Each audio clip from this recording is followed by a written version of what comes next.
Archangel HandsalooF read their palms, introducing dimension the third. If it's too much of a mouthful, HandsalooF will do just fine. I'm in studio with His Grace Savyasaci Das Prabhu. Hare Krishna Prabhu. Hare Krishna Atma. Please accept my humble obeisances. All glories to Srila Prabhupada. All glories to all the good work that you do at 108 Live. How are you doing, Prabhu? It's such an honor to have you here. You've been doing a lot of traveling recently. Yeah. Could you just tell us where you've been, what you've seen, and where you're going? Yeah. I left Johannesburg middle of June. I flew to Munich, Germany. And there we've got like an apartment that's being used as a temple in this very nice city in the state of Bavaria. They've got some beautiful deities and very dedicated temple president. Yes, it's Her Grace, Dana Kelly. Dana Kelly? Dana Kelly. Oh, cool. Same Dana Kelly who was here? No. Oh, okay. This is another Dana Kelly. Okay. Yeah, but she's it's hard to compare to anyone because she's such a workhorse, so dedicated, but so happy. Yeah, so I spent like a week with them there. They had some park programs. You know, when you have an apartment sometimes the neighbors don't like hearing all these nice kirtans that come from. Yeah. So it did happen that the week before they had like a really big program. Generally, once they close the windows and doors, it's sort of contained. They've got like an acoustic kind of treatment situation going. Yeah. But then it was so powerful, the kirtan on that day, that one devotee thought, let's get some fresh air, and forgot to close the door. Yeah. And then for the next hour, it was just pumping. So they don't come to you. They just call the Polizei. Yeah. It's the police. And so just to keep things on the mend in terms of the relationship, then they were doing the program at the park. So we were going out. It was nice. Lots of people come out. Yeah, purifying the neighbors. Yeah. It's nice. Germans tend to be, they like to know how things work, what's the value of stuff. Yeah. So if they're satisfied with your explanations, then okay, I'll take a book, or maybe I'll come visit. Yeah. So what are some of the cool things that you got up to when you were there, aside from like the holy name, like experiencing life off the rock? Well, I became a Poojari because what happened that then they were having national council meetings. Yeah. So the leadership of the temple had to go to Frankfurt, and so I had to take care of Goranitai. So morning program, I'm up. I generally don't do that. I generally attend Mangalati in I'm just laughing about them because I don't have that in me, Yeah. Well, at least I haven't discovered that in me. Yeah. But then I'd go out to the city, and the day there's like a whole street where it's full of just young people. And so I was meeting them, a traveling monk from Africa. So they're curious what brings you to Germany. And then, I'm just like a messenger of like an ancient science of happiness. Yeah. And I'm giving them books, and they're generally they're influenced a lot by hip-hop. Yeah, hip-hop is all over the world. Yeah, and then, because I'm from Africa, then, immediately they think of all their hip-hop icons from the old USA. They say, "What's up, brother?"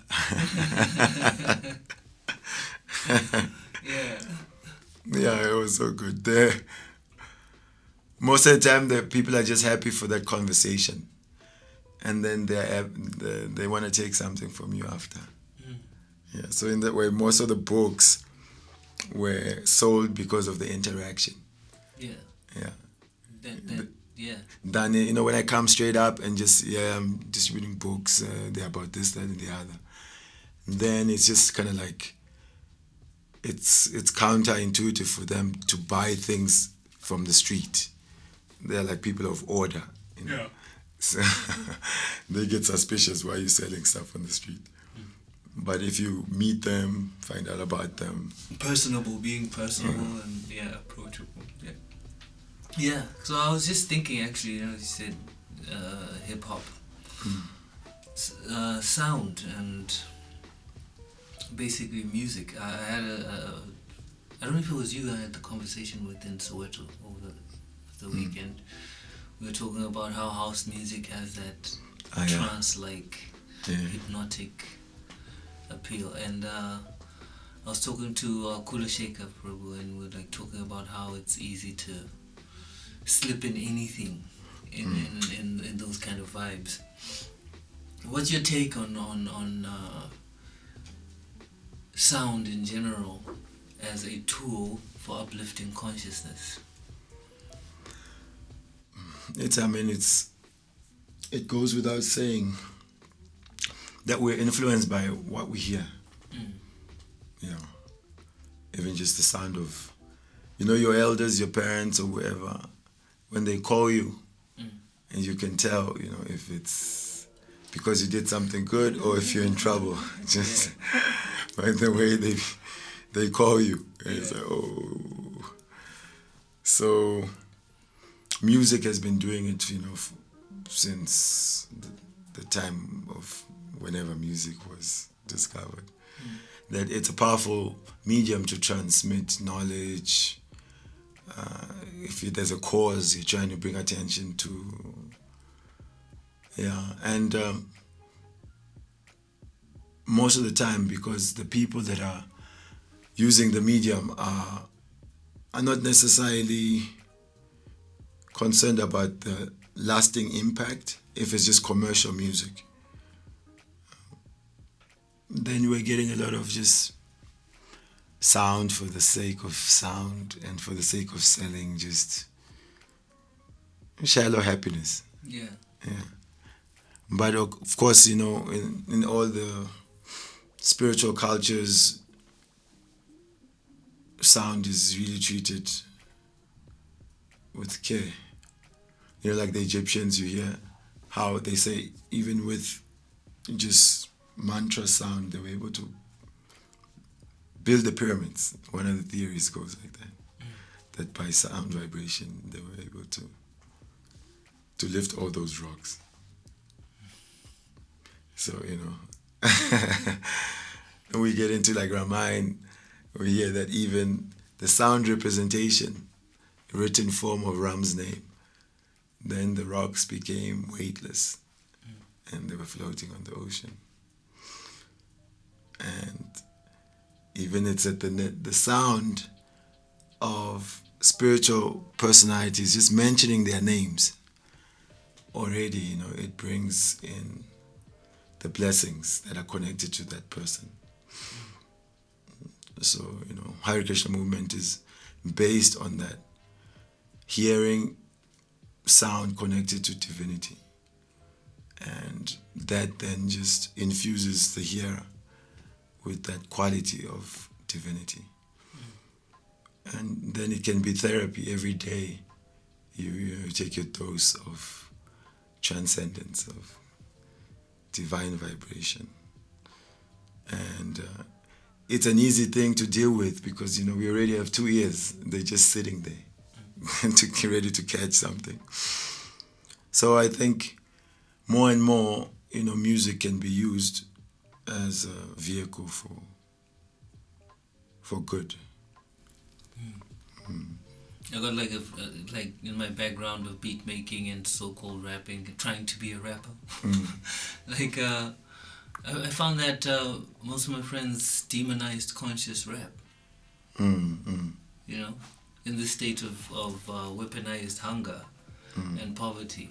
Everybody's trying to claw their way to the top, as it were, or get something in the mouth. And they're willing to give up anything or anything of substance, that, or anything that will force them to think about their choices. And in that, usually that is conscious thought. What are your thoughts about that? Like, yeah, the hunger. Yeah, because they're seeing that, you know, when there's no substance, then that's like incentivized, you know. Yeah. Those who just put together a string of words if they rhyme and get a catchy hook, they're the ones that are put up as the stars, you know. And then they have to sacrifice, you could say, the deeper purpose that, you know, hip-hop was previously known for as a medium for conscientizing, a medium for awareness. And yeah, one has to choose, you know, if they want to sell their soul to that, or they believe in what they're trying to put across and just keep at that. And then if you have a passion for giving people something that will build their spirits, build their minds, then that becomes, you know, the payout. Yeah. At least you can give out that type of... Yeah, I was like mad at most of these people, even some artists that I've kind of idolized for some time, you know, and I like got mad at them. And then I just came to the realization that actually hip-hop is just a tool. It's just a tool, just as, well, anything that we use to try and relay a certain message. It's a tool, and it's reflective of your consciousness as a person at the end of the day. It's reflective of the kind of work you're engaging in and the quality of that work thereafter. But after all, isn't a man judged by his actions? Yeah, these days it's that's also wearing thin, you know. It's like people divorce their actions from their actual character. Well, at least they divorce accountability for their actions or their words. It's just like a selfish thing. As long as I get what I want, I'll say and do whatever. The rest is fake news. Yeah. No, it's just haters. You know? They're just hating because I'm making money. Yeah.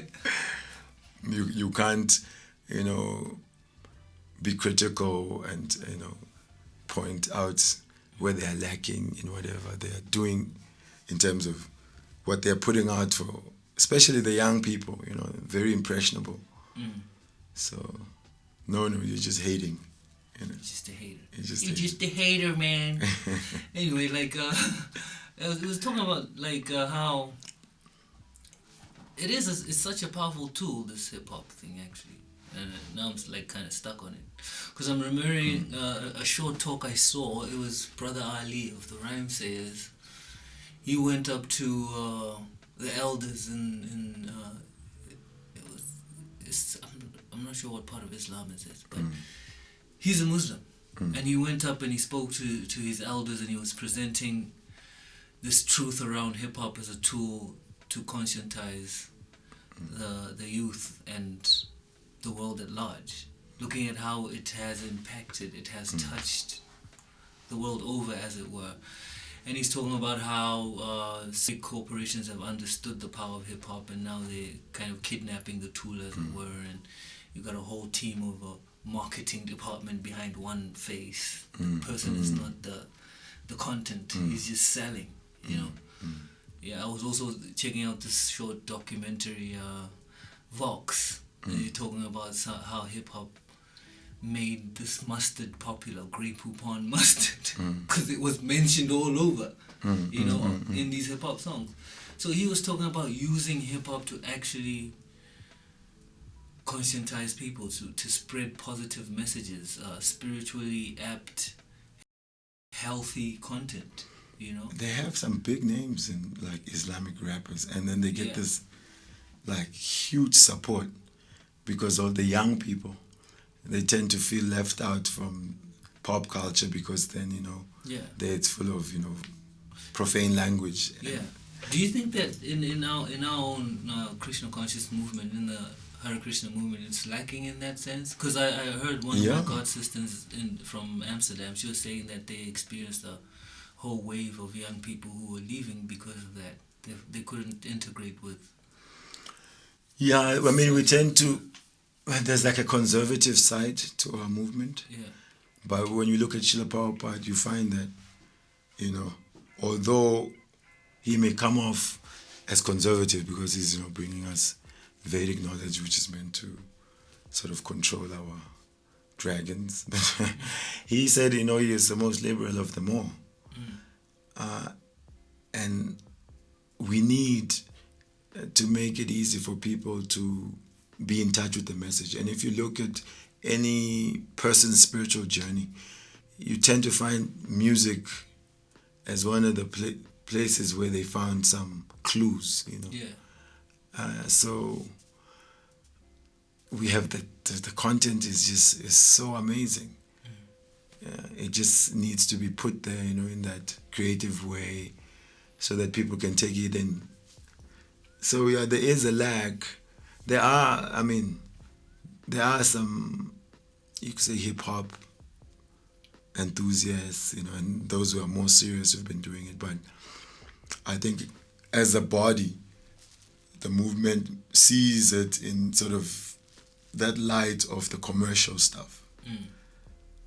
Yeah, but just recently, I think maybe 2 years back, this Vaishnava arts and some wing of ISKCON was created, headed by His Holiness Bhakti Mark Swami. So I think there is that understanding that through the arts, we can touch more people. The arts carry the culture. Yeah, they carry the culture. Because that's where you find, like, we're expressing, what are you expressing? What is the consciousness behind your work? I mean, after all, look at the world right now. Capitalism is capitalizing on cultural artifacts or expression of whatever. And they're trying to strip away the actual cultural values behind the artifacts and consume them separately, by demonizing the cultures themselves. Almost like what's happening to form what you call formative religion, if not organized religion. Now, when you say religion, you've said a dirty word. Because you can see the campaign is to just take away that structure. I mean, fine, there's a lot of hurt attached to that. There's history of that, but we fail to realize that that's like the weaponized aspect of religion for somebody's own interest, like what we see with the Crusade Wars that led up to colonization and to what is now capitalism today here in Africa. People tend to allow themselves or let themselves be robbed of something of substance by constantly being bombarded by these kind of campaigns and messages, I find. Yeah, we take it as gospel, whatever is coming through the mass media channels. People have to be encouraged to make their own research. Who's behind all that we're hearing and seeing, and what's their motive? Is there some beneficent heart behind that, or there's just profit margins that they're looking at? Actually use your intelligence rather than just allow yourself to be led, This over-analysis. It's like His Holiness Bhakti Swami was saying, there's just so much data nowadays. It's like so much data, over-analysis, people getting PhDs for why ants crawl to the left instead of the right, kind of thing, yeah. So yeah, things like that, that's actually the culture of today, over-analysis, and not using your intelligence to actually look at what is the truth and what is actually of substance, Yeah, we're defeated by too much information, which has nothing to do with answering really the deep questions of our existence. It's just a matter of keeping ourselves filled with something, so you're following 1,000 people and what are they adding to your life except, just you watching people live. And it's not even like that they're really authentically living. It's all just, it's prepared for you, You get the photo shoot to get the right picture to put there. Then you and 200,000 people have to like it and say something. Yeah, being a student, like coming up from that, from studying marketing and advertising, and the psychology behind it, and these little tricks and things that people do to pull the wool over your eyes, as it were. It's insane, It's insane, and that's why you find most people in that career, they lose their minds. Yeah. Remember that Bhakta? He was like short, kind of. He used to come to Pretoria and hang around you a lot. He used to wear glasses, kind of short, stouty kind of guy. I remember he came from working in the marketing and advertising industry, and he just quit because he couldn't cope. He was saying like what they do, like they come in and they have all the crack you can imagine, and then we choose your poison. Yeah. So it's just like. So you come up with whatever you can come up with. Yeah. I mean, can you imagine, day in and day out, you're part of, you could say, just making insignificant things seem very significant, and you're creating unnecessary wants and desires in people. Yeah. And you know that you're manipulating them and just capitalizing on their weaknesses and their... That's why these people end up in these mental institutions. They have like some hectic breakdowns.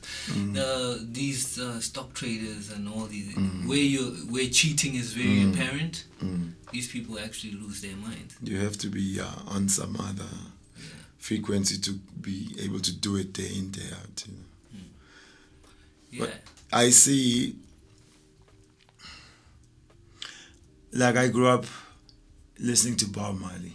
Sometimes I take heat from others. Bob Marley, why you always to quote Bob Marley?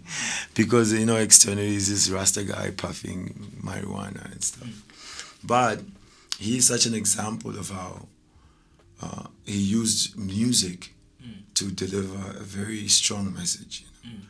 And the world over, people are becoming united in this, this like one love movement. Let's get together, uniting. And that God consciousness always underlying that, is working for Jah, Yeah. So a noble revolution, where the people are like the center, the wellness of the people, good eating, good living. Yeah, so if you rely on mainstream, then it's not really going to work. They have their ideas, what they want. But these days, everyone can be an independent broadcaster. So if many people try to put out good music, anything can go out there. Yeah, because everybody has an opinion. Yeah. But nobody has really something. Well, not nobody, not everybody has something of substance to share. On that note of campaigns and such, what are your thoughts around this new wave, accelerated wave of consuming cannabis unrestrictedly? Well, I mean, it's like people are just overwhelmed by the pressures that are being put upon them. Whether it's work life, social life, just living in today's world. So, governments are sort of opening the valve. Well, you can de-stress in these ways because it's like they're setting up. I'm sure now you get all these synthetic marijuanas, and also when people are when they're high on weed, they tend to be a little docile. And just like everything just chill, man. Can just go, there's no problem. Don't kill the vibe. Yeah. So they can't resist or fight back, any sort of regime that is putting them under further oppression. Yeah. A new consumable to capitalize on. Yeah. You just let them have that distraction and that superficial sort of peace, and just while you crank up the control mechanisms.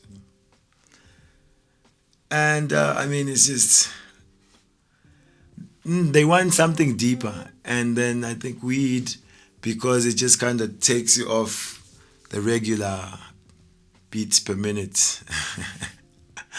And then you have a chance to kind of look at everything like, why, how? And it's a new experience, and people they just like that for once I don't have to be on the chase. And or I can just, be in my mind and just enjoy whatever ideas come in my mind. Yeah. Another form of sense enjoyment. Yeah, one guy just yesterday in Soweto was telling me, how he loves, Mary Jane. And it's good for him because he meditates, So then I said, okay, you like the meditation part, or you just addicted to marijuana? No, I'm not like addicted, I could stop. Okay, so why don't you stop and do the meditation? Because you can do it without it. So it's one of those things that are like an accepted addiction. Marijuana is like no one's too heavy on you these days. Of course, black parents still don't look at it with any fondness. You're gonna go crazy, rascal. Yeah. But they're looking for some just relief and something deeper. Unless they get in contact with the actual substance, then there's no reason to give up on this, because it's like it's a little bit more substantial than sober reality, and people feel like that.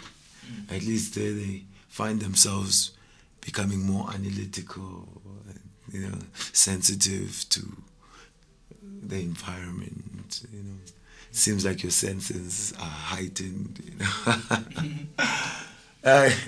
It's like, and there's a social scene around it. I used to call those crop circles. Crop circles. Yes. Yeah. The crop has brought us together. What's your yield? Yeah. I used to check like how people used to go, like when all that sentimental kind of sensuality fades away, and the harshness that is the human condition. Fear that something will be consumed outside of your own enjoyment. Fear that you're being taken advantage of. Let's say your crop is being consumed more. And then you sit and you observe people starting to fight over this so-called peace-giving crop. No, you came to my house and you chowed my crop. Now I gotta come to your house. Did you hear this guy had this crop? So it kind of peels away. You can see that it's like you're saying, it's just that veil. That when pulled away, the reality of the situation is there. And I've seen people who actually have noticed and come to this realization and actually using this to capitalize on other people. Actually using it to dumb you down. Yeah. So they are in fact becoming the government of the immediate surrounding. They'll just supply you the things, and then you guys are like the minions of that space. Yeah. So sad. It is, because it's, the corruption that's in the heart of us, mankind, no matter what we veil it with, it remains there. So any artificial situation of happiness or peace doesn't bring us to a higher space. We're still going to operate from that corrupt space. So spirituality in its genuine form, like Krishna consciousness, is just, it goes to the root of it. You know, it kind of cleans the heart, and that the person, you know, may have the same character traits, but he starts to have noble intentions, godly intentions. Yeah. Now it's just like you want to pose, you know, a certain being deep, being I meditate, you know, I'm peaceful, you know, I'm accepting of other people. But let's just touch your sense gratification, then or even like magnify your I don't care kind of mentality. I don't care, I get what I want. You know, it's kind of mentality, yeah. So you've been doing this Ask a Monk platform. You've been like pioneering with that. Could you tell us a bit more about that?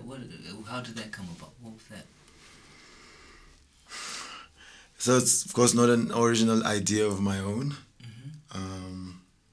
You know, you see all these hashtags online, and then also the idea of monks is like, you know, people are hip to hearing from monks, or so it said, you know, in the scriptures, generally one shouldn't speak when one is not questioned. So questions, you know, inform what a spiritualist will say to others. So then I was thinking, it's good to give people a chance to interact with us, question and answers format. And questions are also, you serve the person's exact need in terms of they'll ask what they want to know. Then you can speak to them about what they want to know. So you're guaranteed attention and interest in what you're saying. So also as a means to distribute books, when you talk to people and they ask questions, they're satisfied with the answers, then you can tell them, no, this knowledge comes from this books.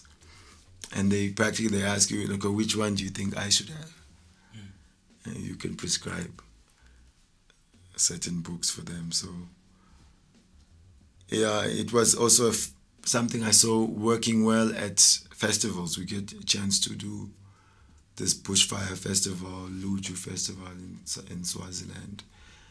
And then being at the university, so many students coming around. If you try to stop them, they're suspicious. Like, what does he want from me? Yeah. But then if you're just there and then they see, oh, I can ask him something, and then it's easy to interact with them. And then from there, Savya the Monk came about? Yeah. Yeah, I was, you know, these days everything is like a brand. Yeah. So, you know, being a monk, and then you just want to brand yourself in an easy way. So, you know, Savyasaci is my name. So, Savya, and I'm a monk, okay, Savya the Monk. And,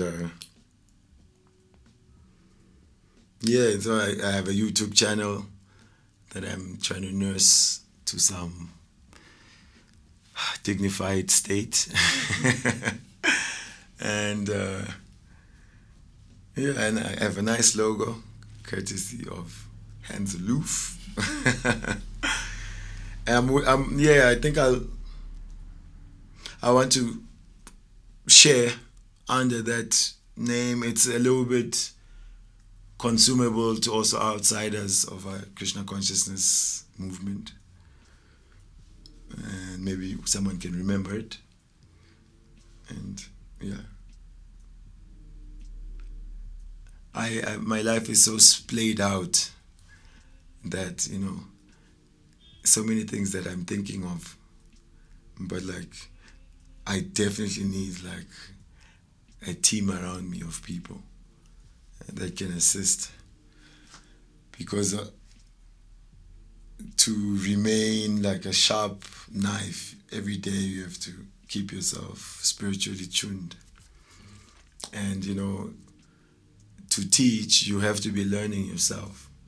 And so we have our scriptures which are giving such deep philosophy, and we have a community of devotees that are practicing this philosophy, reading these books, and then to teach them, you have to be, much more situated in that knowledge, or at least be able to bring it to life for them in their everyday life. So I find my online ambitions get, put on the back burner because I have to speak and teach devotees who are most of the time themselves really thirsty for this. And so, yeah, but I'm liking the journey, Yeah. I think I'm finding a rhythm of doing all of these things. Yeah, I checked like one of the videos that you posted. You were speaking in Isiswati. Yeah, and you had like a really nice response. And I was thinking, maybe it's because of this newfound or current wave of Afro spirituality or Afro identity. What's your take on that? That it's like I'd really like to do that more than anything. If you're looking at it in terms of a market, spiritual knowledge, then you could say the English market is like highly saturated. And then people are happy to hear things in their native language. It's just like that. It goes a little deeper. You hear it, with a particular fondness. And it makes it like it's yours, It just all of a sudden it becomes local and relatable. And I find that although most people speak English, they need in this day and age to feel directly recognized as unique entities. So the different languages sort of, create unique spaces for certain people where they identify as this is our thing. So, yeah, I wish to do that also. I find though that you get the mainstream English, then they want to feel, now we're being left out, but no, there's everywhere else to get your dose in English, but nowhere else, especially Krishna consciousness, in African languages, there's actually hardly anyone speaking in those languages. Actually, I remember a conversation I was having with my grandma, and I was talking to her, and I was like, we're not the body, we're the soul, this, that. And then she's like, duh. What do you think Ubuntu's about? And I was like, whoa, actually, yeah, when you come to think about it, it's not a body of moral precepts or concepts. It goes actually a little deeper. So I was like, there's something to explore from a Krishna conscious, or from a point of not tackling with, but trying to understand the absolute truth on that search, because there's a lot there that has been sold short for whoever's benefit, yeah, such that even the people who subscribe to, who come from that heritage, denounce that. It's as though it's something just so plain, Yeah, but it's actually quite deep. it's like it's a sutra. Yeah, it's like within that, just that aphorism, if you will, a lot can be unpacked. Yeah. If we don't recognize what people are leaning towards, what touches their heartstrings, then to communicate spirituality you won't get to them, because then it becomes you're dealing with the head only and you're missing the heart.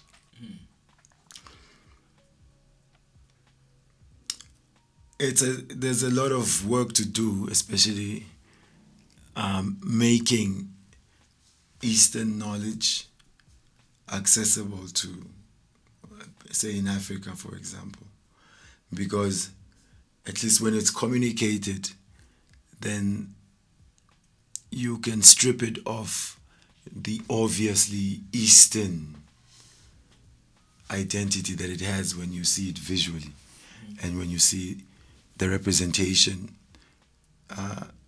in Krishna consciousness, especially, say, in South Africa. It's very hard to tell someone that this is not for India and Indians. But when you talk to them one-on-one and they're looking at you and you can express, that goes away in when they hear the message. But the packaging has been where then the message gets blocked, because the packaging look and doesn't speak to me. These artificial borders that exist not only externally but in our minds are very hectic. It's almost like saying 1 + 1 or E = MC squared belongs to so and one so group. there. It doesn't apply here. It's like, whereas if it's a universal truth, then you can see it for what it is. I don't see why you should begin to say this is this and this is that. And then even then, if you come from such a place, then say this belongs to me.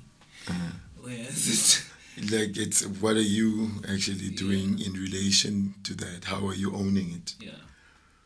Yeah, it's a case of this hiding behind unnatural happiness phenomena. Yeah, it's either it's ours, but we don't really do much with it, or it's not ours, so we don't have to deal with that truth. Yeah.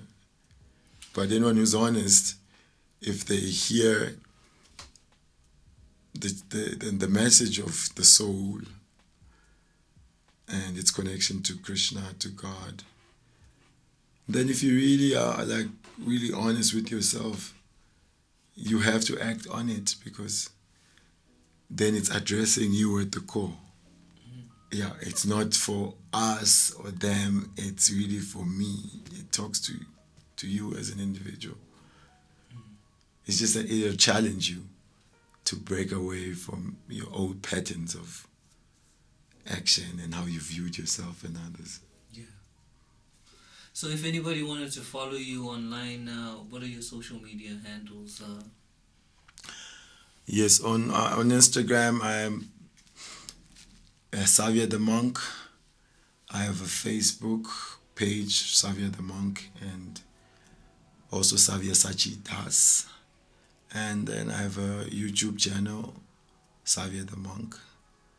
And then you can catch me on WhatsApp also. Yeah. All right, it's been a pleasure having you here. It's always a pleasure to have your association and to chat. Yes, today we are coming off a very powerful weekend, Saturday, Sunday. We were in Soweto, chanting and dancing, and in all types of weather, wind, dust, heat. But inside we're feeling nourished, but the body, has taken a hit. So today we recover, and thank you for having me. Hare Krishna. Hare Krishna.